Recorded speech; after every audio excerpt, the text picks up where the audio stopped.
Welcome back. Well, it's been a while. In fact, in the meantime, I've changed company several times. As promised, I will show you what has happened. Be sure to see the previous 2 videos for more information. So in the Immortal Flames, I got to Captain. I finished the hunting log, and I got up to PvP rank 20. I have the Storm Seals and Flame Seals capped, so if I ever go back to either one, I'll have plenty. Again, it's 50,000 gil, and obviously no achievement this time because this is my original Grand Company. And as you can see, I'm still Captain. PvP rank is 50, and the hunting log is complete. The Serpent Seals are now active, and the same number I left with. The barracks are open immediately, and of course my squadron is still capped out.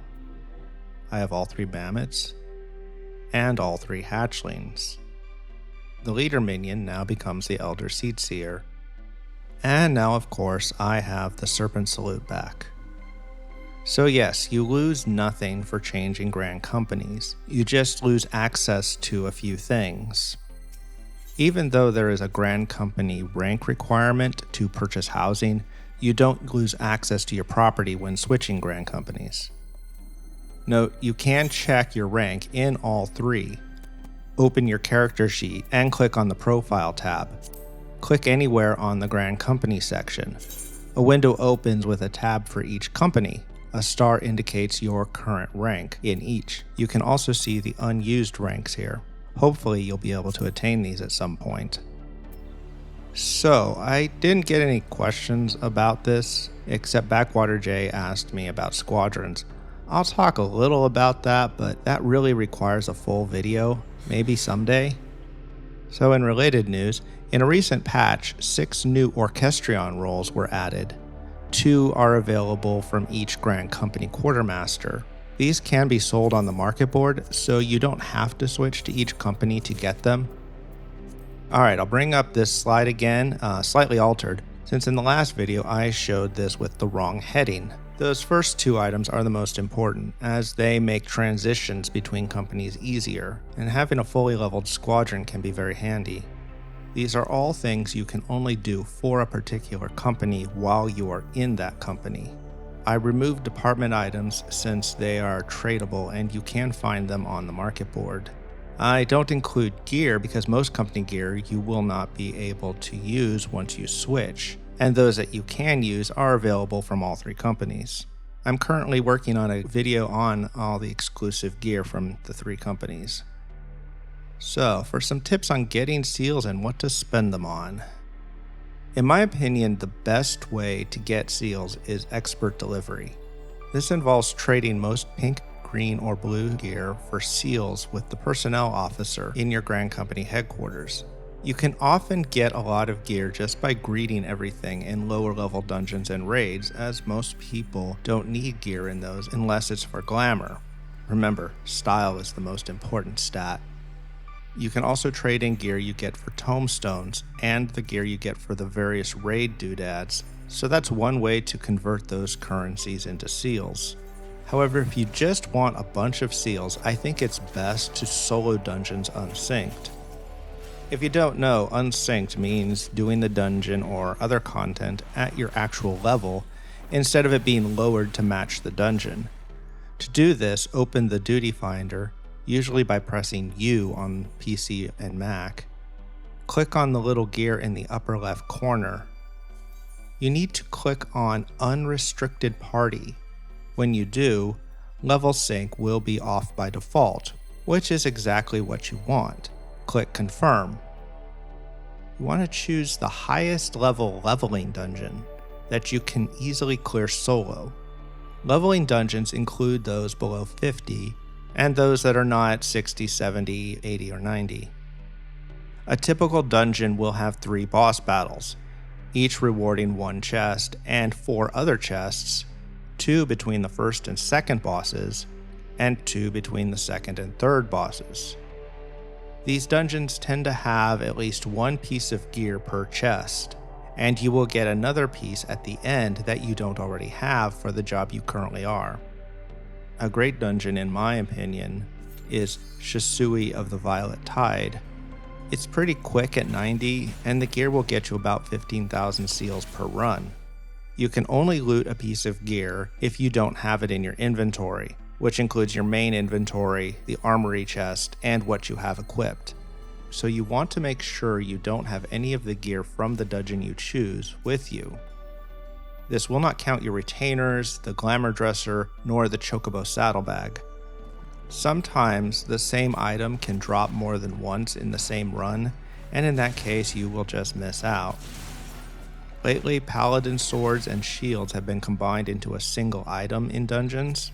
You need to use them to turn them into a sword and a shield, both of which can be turned in for seals. Also be sure to turn in between runs, since you can't have duplicates and you don't want to miss out. Remember, expert delivery is only available after you attain the rank of Sergeant 2nd Class. Fates and company leves are a decent source and are more accessible at early ranks and levels. Many leave quests can be completed very quickly at higher levels. Just ignore the ones with this card, as they will take at least 4 minutes no matter your level. Supply and provisioning missions are okay, but you can only do so many per day, and what's available will depend on the level you have for each crafter and gatherer. The nice thing is you can buy all the items on the market board, so it is one way to convert gil into seals.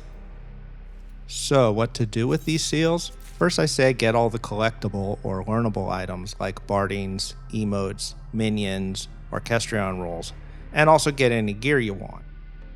If you are working on the seal achievements, you will want to dump some before you hit cap. Here are a few things you can spend seals on in your day-to-day gameplay. You can purchase ventures for 200 seals each. These are the currency you pay your retainers to go on ventures to bring you back various items. Another useful consumable is the Aetheryte tickets. These transport you directly to your Grand Company headquarters with no recast time. Anytime you need to go back to your GC city, you can save some gil by using these. However, each company's ticket is a separate item, and you can only use the ones for the company you are currently in. The material containers 3 and 4 contain a random minion or mount from Heavensward or Stormblood. You can try for any mount or minion you are missing from your collection, but there is no guarantee you'll get one you don't have, in which case you can attempt to sell it on the market board, but often you get one that isn't worth much. There are various crafting materials that you can only get for seals, and some of these can sell for quite a bit on the market board. This might be a good way to convert seals into gil, but be sure to check your market board and see if these are actually selling before you buy a bunch. Besides that, there are a multitude of consumables, like dark matter, glamour prisms, and various items solely for use with your squadron, such as the books that allow you to change class. There are cordials for you gatherers, but just the normal ones. The high cordials you can get for scripts are much better. I think it's a shame they haven't done much with Grand Companies lately, other than adding a few items here and there. There should be some sort of story content for each company that connects to the MSQ in some way. I mean, there were quite a few military operations throughout the story, and though the Grand Companies are often mentioned, there is no playable content that involves them. For example, you should be able to command your squadron through special missions related to the ongoing conflicts, and that could relate to gaining the extra ranks they have yet to implement. There are 7 additional ranks already built into the game, and there has been discussion among players on how to achieve those ranks and what they should reward. It's clear that squadrons should be heavily involved. Players have asked for an expansion of the system, such as bringing them out into the world, raising their levels, unlocking more dungeons. Some have suggested special PvE and PvP content where multiple players use their squadrons in cooperative and competitive situations. I personally would much rather use squadrons over trust or duty support. These are characters that you recruit. There are multiple ways to level them up as opposed to just running the same dungeon over and over with trusts. You can change their class and the tactics they use, and you can even dress them how you like. And unlike trusts, you actually have some control over them in dungeons, including a special group limit break. Anyway, I'm working on a couple more videos, one on the exclusive gear, and one on how to improve Squadron and Grand Company content. I'm not sure when those will be out though. Thank you for watching. Please like this video if you feel that is appropriate, and ask any questions in the comments below. And don't forget to subscribe if you want to hear more from me. Goodbye.